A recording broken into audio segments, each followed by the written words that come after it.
This video will describe for you the features of the Onset HOBOlink web product, which presents data from all of the Hobo remote monitoring systems.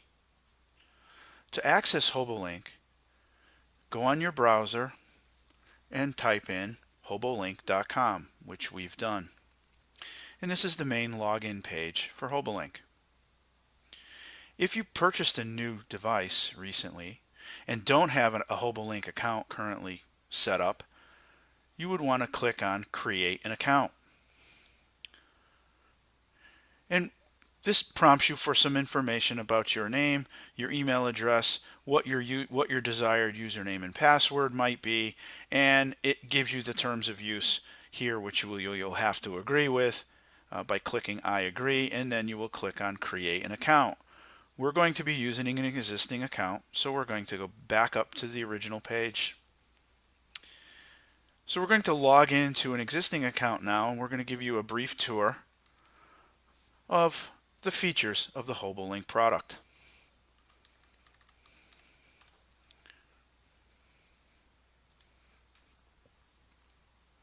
So here we are. What it does is it takes us to the main devices page in HOBOlink, and it lists all of your registered devices for that specific account. Here we see we have 3 devices registered to our product marketing account. If we wanted to add a device to this account, we would click on Register a Device. And this gives us the ability to give the device a nickname. All Hobo devices are actually defined or described by their serial number. However, you can put in a nickname that would make sense here to your specific application, whether it's a location name or a room number, something like that. So you would put in a nickname, and then you have to enter the unique serial number from the device. That's usually found right on the device itself on a serial number label. And there's also a device key that you need to put in as well, and that's also on that label. And again, it will show you what the data terms might be, and you have to select I agree here, check that off in order to complete the registration, and click on Register.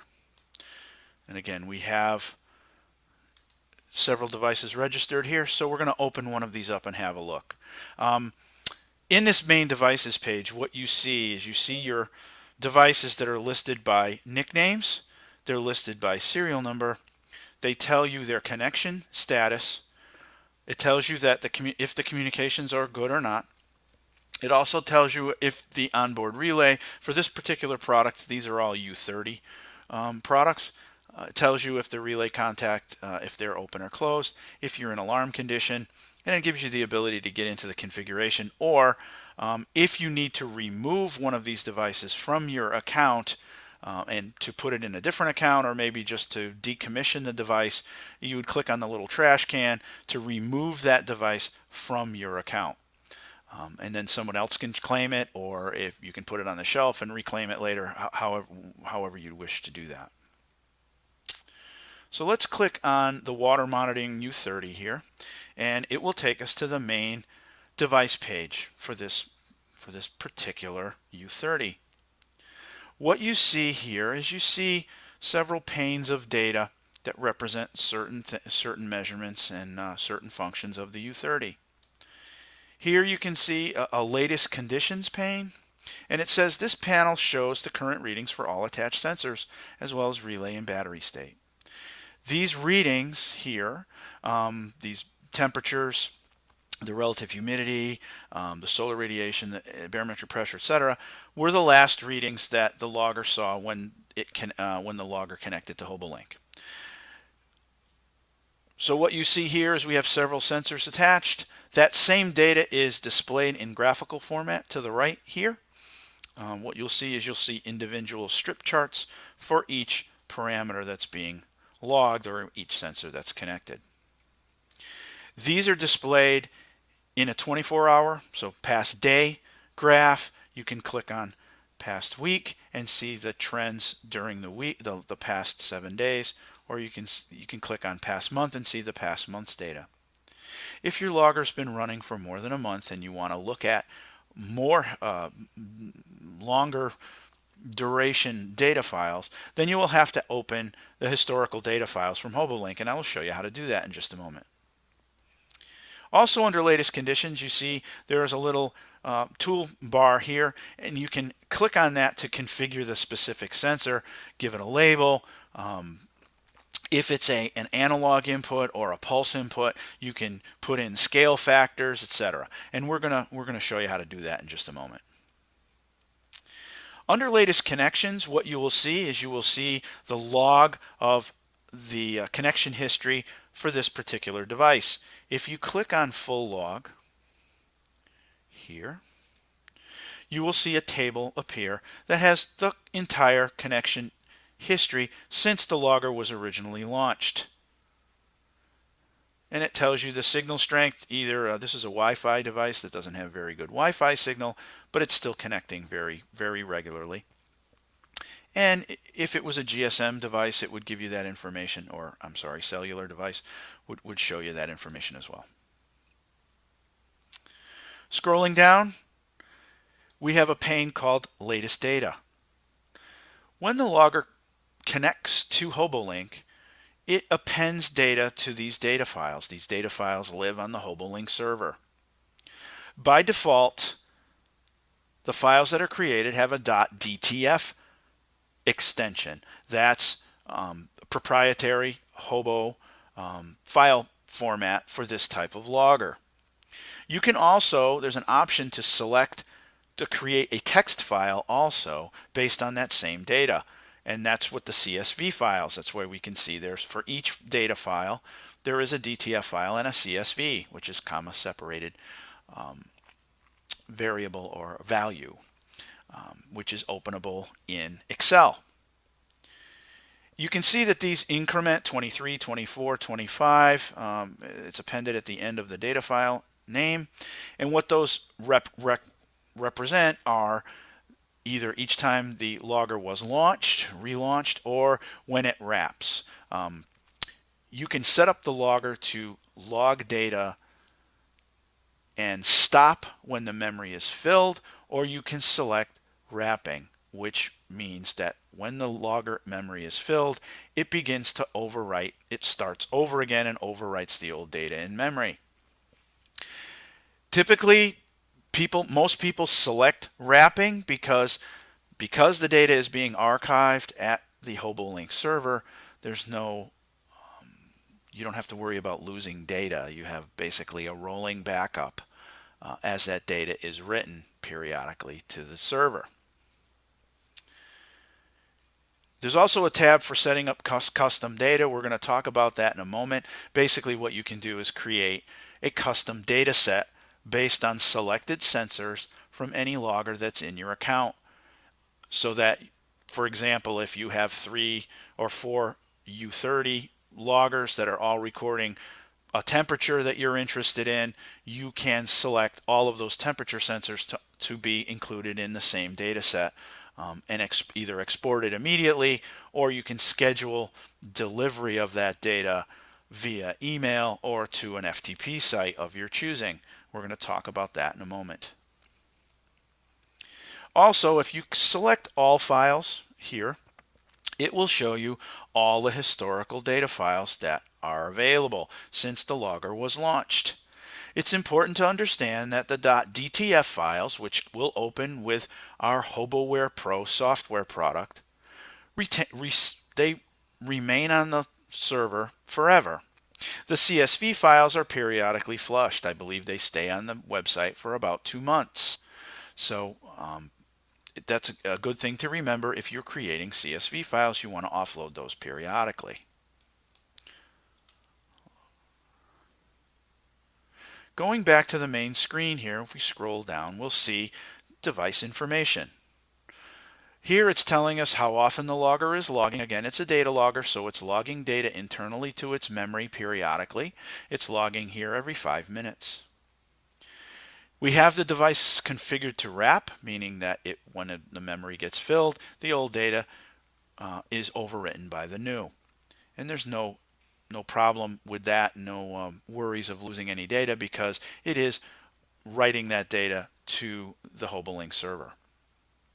It also tells us what our current battery level is, what our nickname is, our serial number, what model the device is here. It's a Hobo U30 station that's running off of Wi-Fi, and what the firmware version is in the logger. If we click on communications, this tells us what the data plan number. When you purchase a U30 product, you select the type of data plan you wish to use.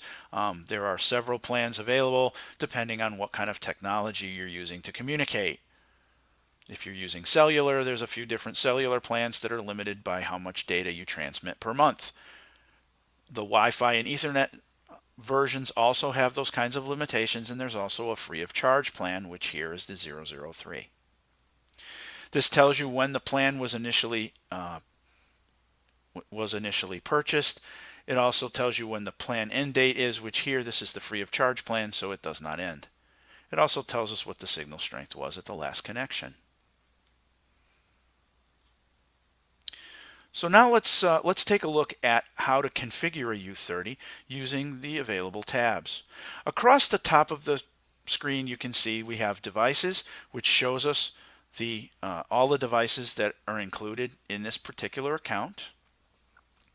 We also have a data tab that, again, we can look at the data files as we looked at previously, the historical data files, or gives us access to the custom data tab. We're going to take a look at that now.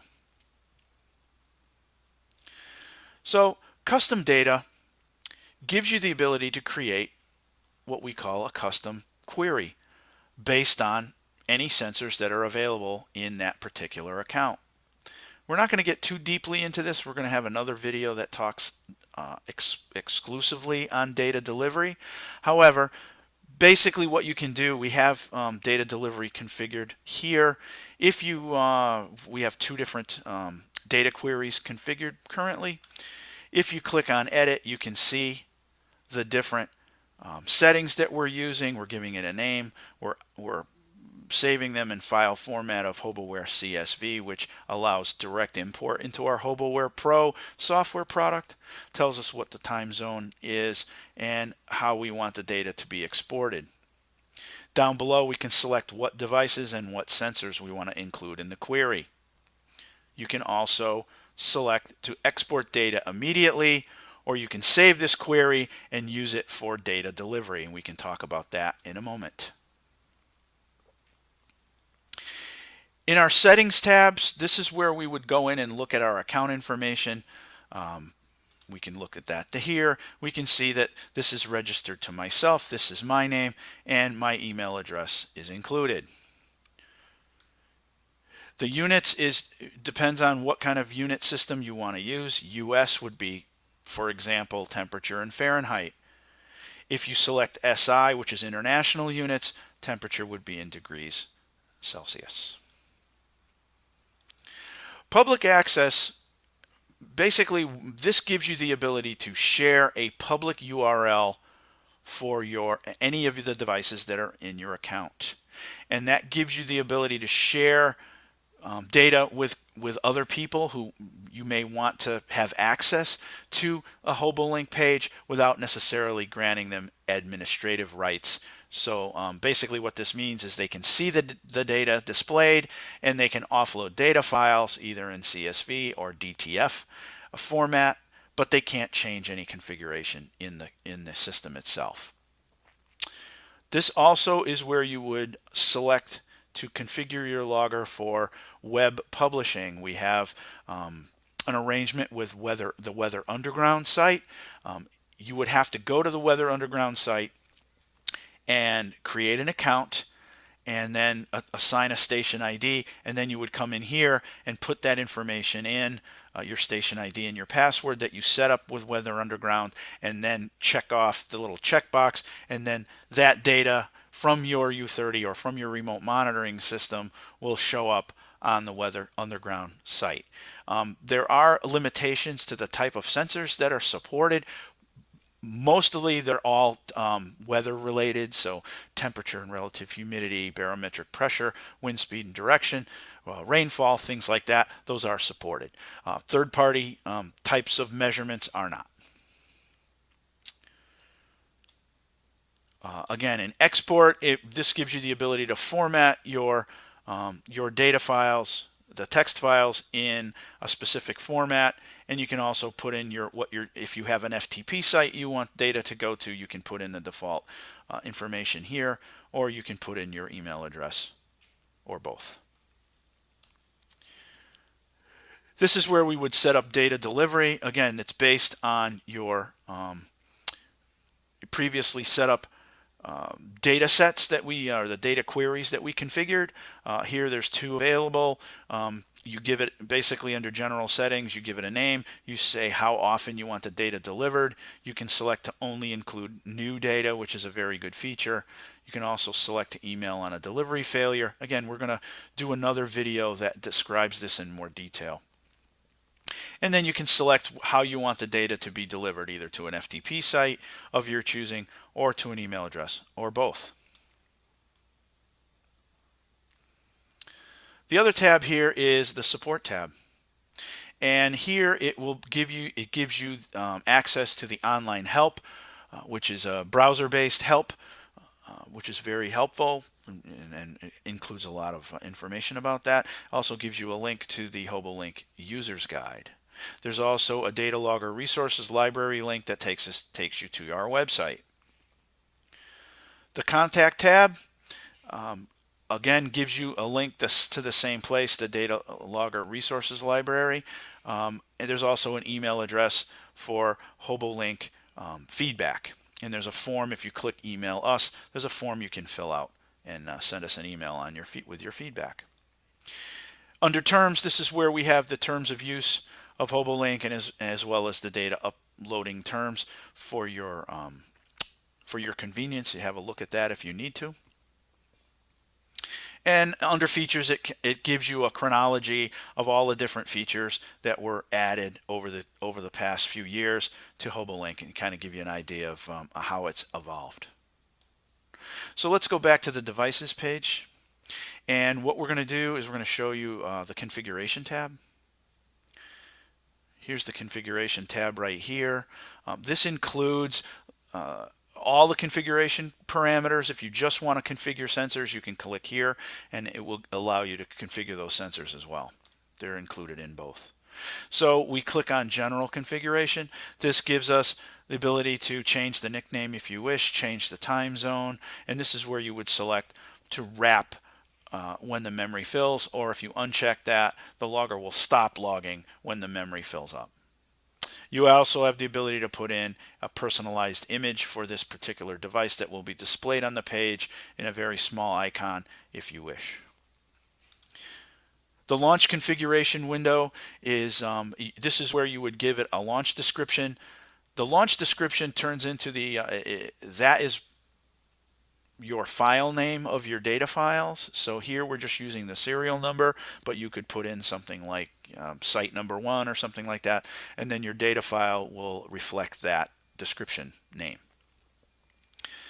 The logging interval is how often the device logs its data to its internal memory. Here it's logging every 5 minutes.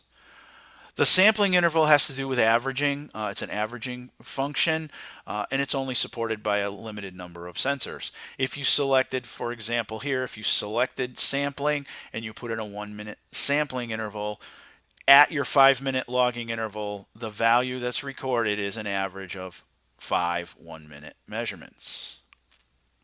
There's 2 other checkboxes here.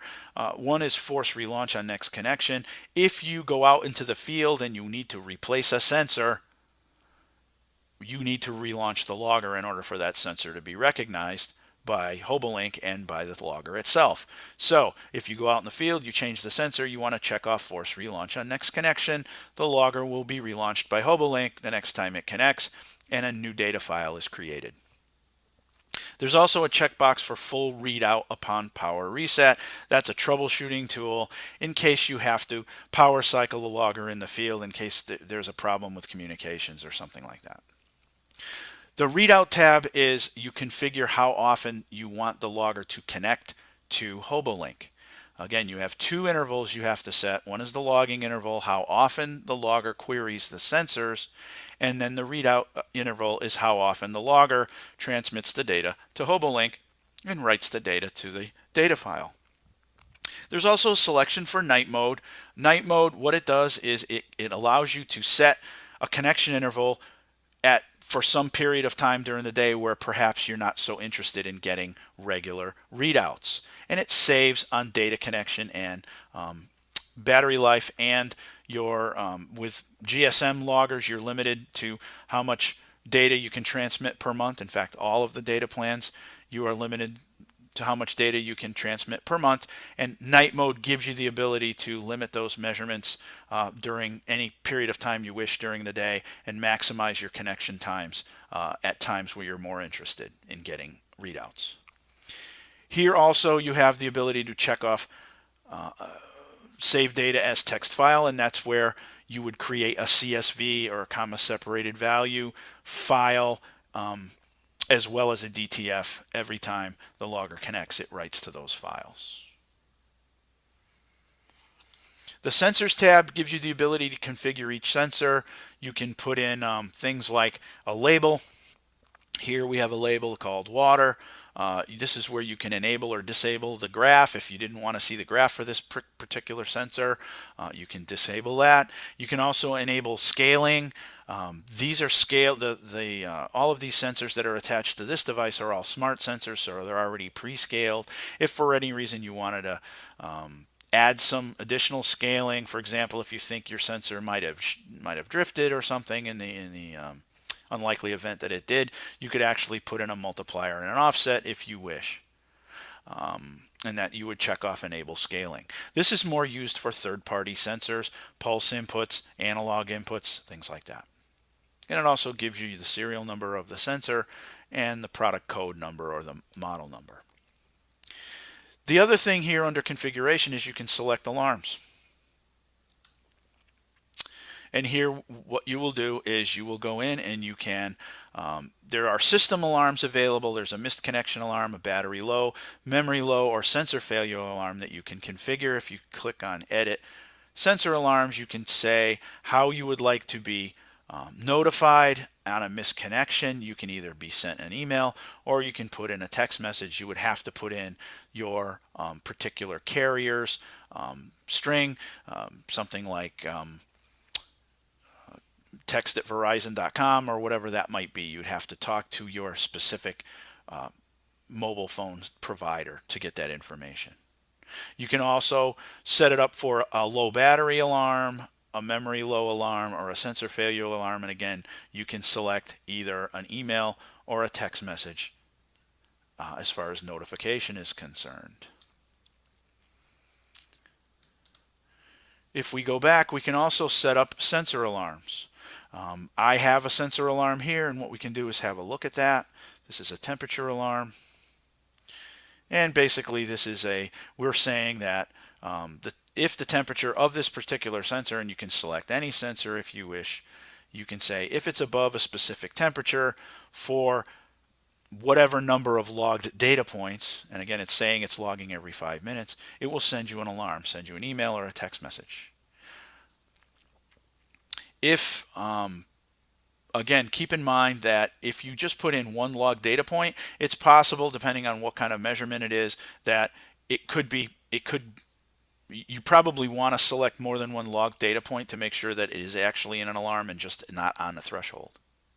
There's also a checkbox that will send you an email when that alarm clears. If you wanted to add a sensor alarm, you would click here and it would give you the ability to put this in. You can select any of the sensors that are attached to this specific device. The choices are above, below, or outside a specific range. And again, the value is based on what sensor, what kind of measurement that sensor is being is making, what kind of measurement it's making. Here, solar radiation, we can say we want to get an alarm for either below or above or outside a range of so many watts per square meter.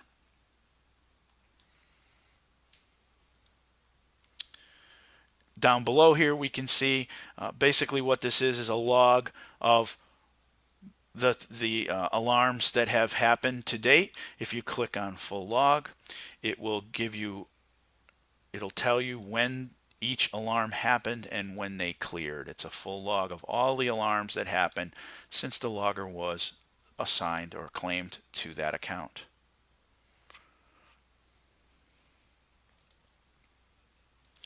There's also a feature where you can create a what we call a kind of a custom dashboard. That's actually in the devices page, and it's called summary. And what that allows you to do, and we have to log back in again, so let's do that. Basically what it allows you to do is it allows you to select specific measurements from any of the devices that are on in your account and display them all on one page. So here we see we have a temperature from one of our U30s, another temperature from the other device that's in our account, and a third measurement from yet another device that's in our account. So you can configure this so that you only see the specific measurements from any or all of the devices on your account.